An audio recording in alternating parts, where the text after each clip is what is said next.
Alrighty, everybody. Welcome to the Catholicism in the Car podcast. My name is Parker Zerbaum. Today, I want to continue our discussion on the human soul. I think this has been a very pertinent topic lately, at least for me. Hopefully for all of you. I've done a couple episodes on the differences in understanding of the soul, how the soul survives after death, and what that means for the human person. And I think I've described it simply enough and clearly enough that people should understand by the video and the podcast that I made in the past. And the difference here is between survivalists and corruptionists, right?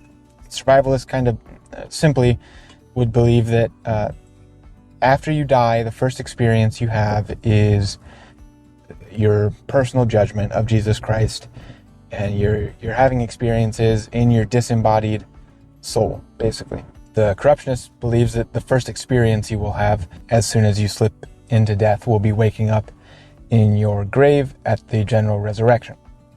Okay? So there are issues with both of these views, right? Both of these angles of looking at this question. There are points of strength and there are also points of weakness. The survivalist view, the weaknesses there, would be that it can lend itself to a sort of dualism and to an underemphasis of the importance of the human body in the natural world.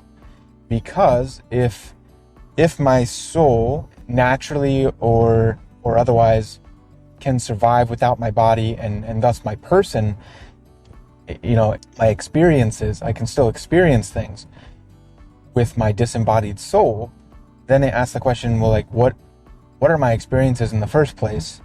And what does that mean for my body? That seems to say that my body can just be shed and my body is disposable, basically, which is problematic in Catholic theology because of our emphasis on the importance of the body, that the human person is a body-soul composite composed of form and matter, and all these different things. And this is all explained much, much more technically and clearly in a video by the YouTube channel Philosophy for the People.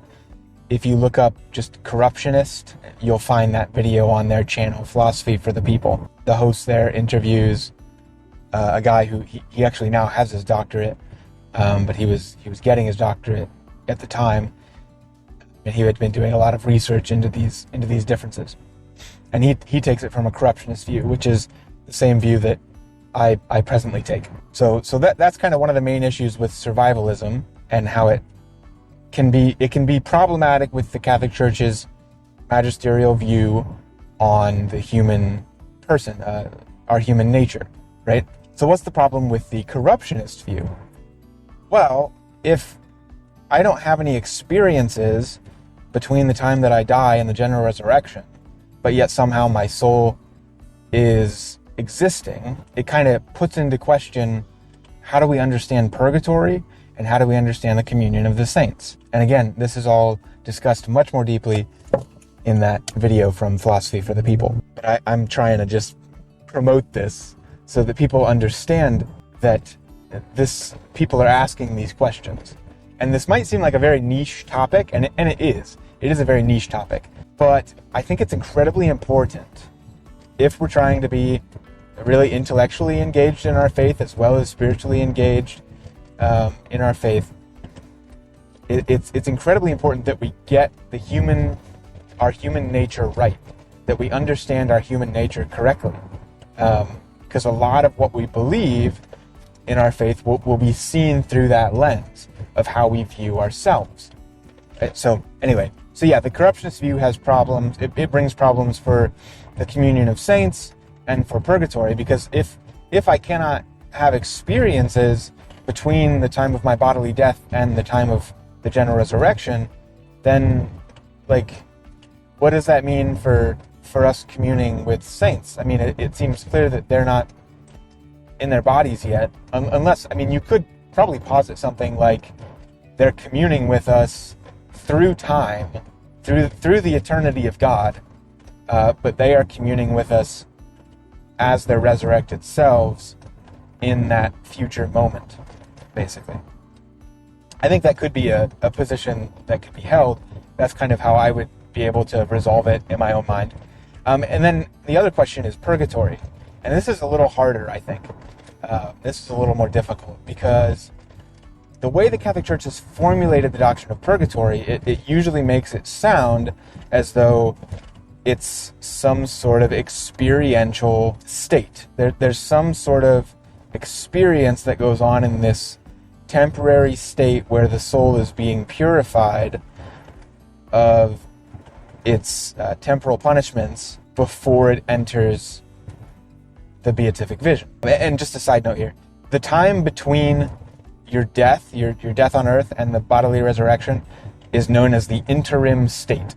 The interim state. That's how I've understood it, that a lot of Catholic philosophers and theologians describe that period of time. It's an interim state. So anyway, the problem for purgatory, since it's this experiential state, generally, that's how the church has talked about it. That one, it's like, how do we understand this now? If we're coming at this from a corruptionist view, because if the soul still exists, I mean, neither the corruptionist nor the survivalist deny that the soul exists during the interim state. Nobody's taking the position of soul sleep, which is, to my knowledge, a heretical position, which would say that the soul doesn't even exist during that interim state. So like nothing of the human person exists during that interim state in this heretical position of soul sleep. So neither of them disagree about that. The question is how does the soul survive? And does the human person survive along with the soul? Yeah. So I wanted to go over those sort of difficult points when we're asking these sorts of questions, because they do play in. How is the Catholic Church going to respond to this question in the future? Now, I kind of think the Church probably will not respond to this question. It's probably too nuanced for the Church to make any sort of magisterial definition on it. I hope the Church doesn't make a clarification on this, because I think it can be problematic for the Church to make too many magisterial statements on things when it's not absolutely necessary. And historically, the Church has done that. She's only made magisterial statements on stuff when they're like really threatened and called into question, when there's serious problems with the debate going on. Like, for example, the debate between like Molinism and Thomism on the relationship between man's free will and God's will. So like the question of determinism, is God's will deterministic, or is it, is there more freedom there? What's the gradients in between? And that's a whole nother topic we can talk about, the difference between Molinism and the more Thomist view. But the Church, this was basically a battle between the Jesuits and the Dominicans. I don't really know where the Franciscans were in this debate. They're kind of like, we're over here. But the debate got so heated at points that the Pope eventually said, hey, we're not going to make a magisterial position on this. We're not going to take a magisterial position on this. So like, just cool your jets, guys. You can both have your valid opinions on this issue, basically. And I think that's a really smart thing for the Church to do on a lot of issues, is stuff like that. So, all right, I hope this makes some clarification on this issue. Again, watch that video on the Philosophy for the People YouTube channel on corruptionism. If you just type in corruptionism, Philosophy for the People, it should pop up. And they also have one on survivalism with Dr. Gavin, I forget his last name, but he's a Catholic philosopher, Irish Catholic philosopher. Anyway, good stuff. Good deal. We will see you guys next time. God bless.